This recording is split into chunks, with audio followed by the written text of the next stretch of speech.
Qui n'a jamais vu La Momie? Un premier film frais, fun, plein d'action. Le deuxième opus offrait la même chose mais puissance 1000. Un film spin-off qui agrandit l'univers, sans compter les suites du film spin-off. Et ensuite, la dégringolade. Un troisième épisode des plus décevants. Vous l'avez compris, nous allons parler de la descente aux enfers d'une des sagas les plus fun des années 2000. The Mummy. À la fin des années 90, en 1999 pour être exact, sort La Momie, un film d'aventure et d'action. Ce film est réalisé par Stephen Sommers. Pour info, Stephen Sommers, c'est aussi le réalisateur de Van Helsing, avec Hugh Jackman, et aussi du très moyen G.I. Joe. Autant dire qu'il n'a pas une très grosse carrière comme réalisateur. Une chose est sûre, c'est qu'il sait réaliser des films d'action.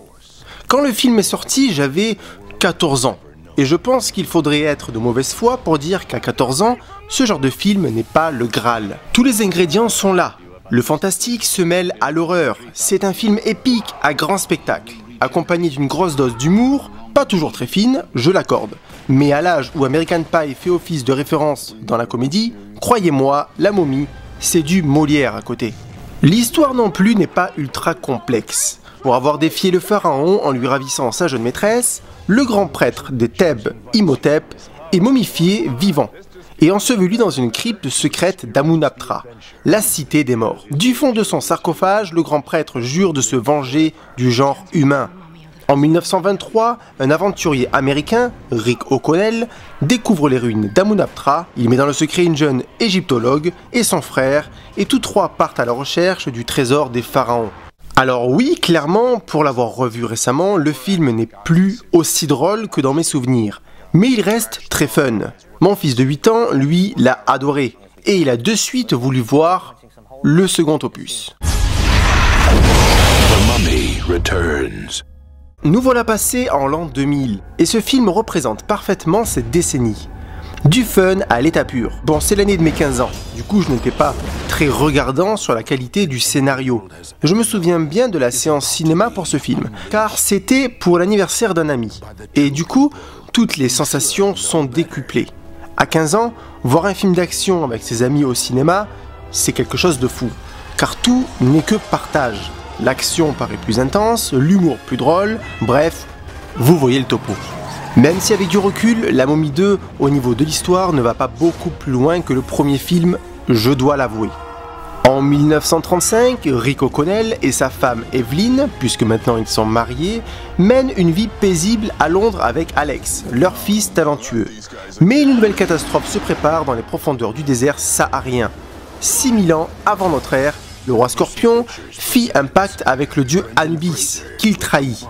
Damné pour l'éternité, il est sur le point de sortir des limbes et de lever l'armée d'Anubis pour dévaster la planète. Parallèlement à ça, une secte mystérieuse ramène à la vie la seule créature capable de faire face au roi Scorpion, le grand prêtre Imhotep, le méchant du premier film. C'est pour moi une suite réussie. Les ingrédients sont les mêmes, mais ça fonctionne. Et le film est un grand succès. Et retrouver Brendan Fraser est un énorme plaisir. Pour faire simple, c'est le même film, mais en plus gros. Avec plus de momies, plus d'action et plus d'humour. Mais après ça, les choses ont changé. Alors oui, je l'inclus dans la saga La Momie car c'est un spin-off de La Momie 2.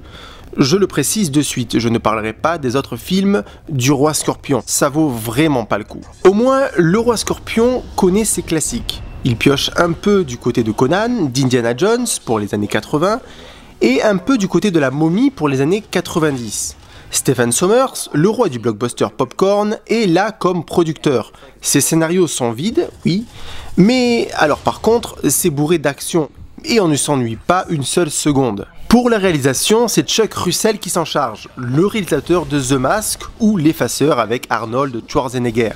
Le roi Scorpion est un pur divertissement, il n'y a strictement rien à comprendre, juste à laisser son cerveau en stand-by le temps du film. Alors l'histoire est simple, après s'être introduit dans le camp ennemi, Maetaeus découvre que le sorcier est en fait une magnifique jeune femme se nommant Cassandra.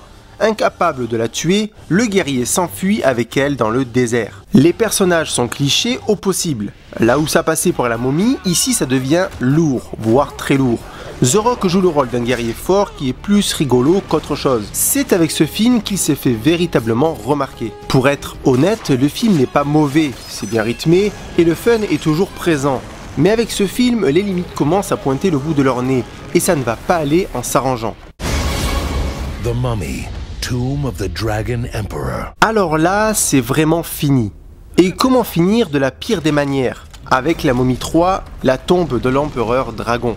Rick O'Connell et les siens livrent un combat sans merci à l'empereur dragon, des catacombes de la Chine antique au sommet de l'Himalaya.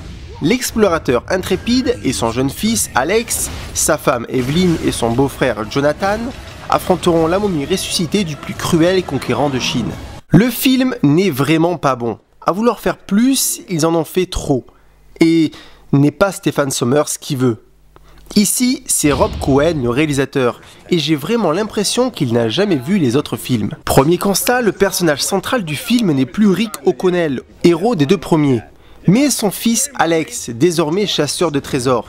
Alors oui, Brendan Fraser fait son grand retour, toujours aussi en forme dans le rôle qu'il a fait connaître.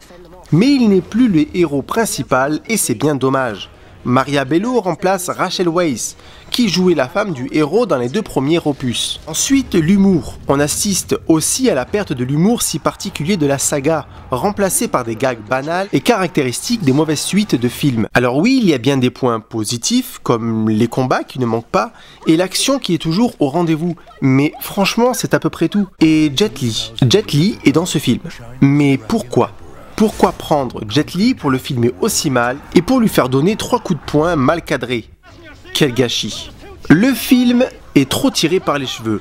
La psychologie est abonné absent, mais à la limite, ça fait partie des codes du genre. Du coup, je ne peux pas dire grand chose sur ça. Bref, la saga La Momie se termine d'une manière bien décevante, et c'est bien dommage. Après 2 films au plus haut du fun décomplexé et un spin-off oubliable mais sympa, La Momie 3 emportera la franchise dans la tombe. Mais comme je dis souvent, rien ne reste enterré bien longtemps à Hollywood. Et nous ne sommes pas à l'abri qu'un producteur vienne profaner la tombe de Rick O'Connell.